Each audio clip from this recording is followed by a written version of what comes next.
एक समय की बात है। उदयपुर नाम के गांव में एक बूढ़ी औरत मोनिका अपने बेटे संजय के साथ रहती थी। गांव के लोगों के अनुसार वह बूढ़ी औरत एक चुड़ैल थी जिसने अपने पति को भी मार डाला था। गांव का आदमी, अरे भाई वो देखो मोनिका चुड़ैल। दूसरा आदमी, अरे भाई कुछ भी बोल लो तुम। पहला आदमी, अरे अपने पति को भी खा गई ये। दूसरा आदमी, अरे अगर वो चुड़ैल होती तो अपने बेटे को न खा जाती। पहला आदमी, मत मानो, शायद वह अपने बेटे को बहुत प्यार करती है, इसलिए रात के वक्त पूरा गांव सो रहा होता है और मोनिका घर की छत पर बहुत सारा खाना खा रही होती है। मोनिका, ना जाने मेरी भूख कब मिटेगी। गांव के लोगों को वैसे ही बहुत शक है मुझ पर। संजय के पापा के बाद एक भी इंसान का खून पीने का मौका नहीं मिला। समझ में नहीं आता है मैं क्या करूं, इस खून की भूख को कैसे शांत करूं। अगले दिन मोनिका बाजार से सामान लेने जाती है तो रास्ते में उसकी एक सहेली मिलती है।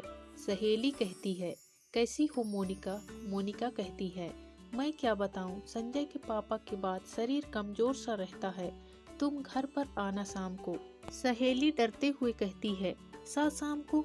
मोनिका हंसती है, हाँ हाँ हाँ हाँ, डरती क्यों हो, मैं कौन सा तुम्हें खा जाऊंगी। और फिर हंसती है, हाँ हाँ हाँ हाँ।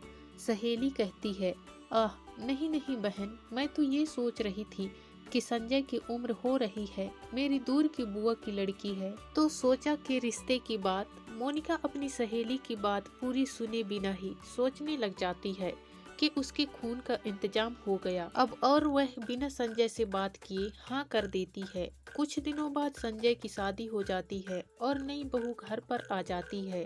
रोज रात जब मोनिका बहू के पास जाती, संजय को पास में देखकर उसकी हिम्मत नहीं होती थी। अचानक एक रात मोनिका कहती है, हाय हाय। बहू कहती है, क्या हुआ माँ जी? मोनिका, कुछ नहीं बहू, आज पता नहीं पेट में मेरा मतलब पैरों में बहुत दर्द हो रहा है। बहू कहती है, कोई बात नहीं माँ जी, मैं आज रात इनके सोने के बाद आपके पास आ जाऊंगी और पैरों पर मालिश कर दूंगी। मोनिका, तुम्हारा भला हो। उस रात सभी लोग खाना खाते हैं लेकिन मोनिका खाने के लिए मना कर देती है क्योंकि उसको बहू का खून पीना होता है। संजय कहता है, क्या हुआ माँ, तुमने कुछ भी नहीं खाया? मोनिका कहती है, बस बेटा आ। बहू कहती है, अरे आज माँ जी की तबीयत ठीक नहीं है, आपके सोने के बाद मैं इनके पैरों की मालिश कर दूंगी, कल से देखना एकदम ठीक हो जाएगी। मोनिका कहती है, हाँ बेटा, कल से तो मैं एकदम शायद ठीक हो जाऊं, तू आ जाना याद से, ठीक है? बहू, जी माँ जी। अब जैसे तैसे रात हो रही थी, मोनिका को भूख से बुरा हाल होता जा रहा था।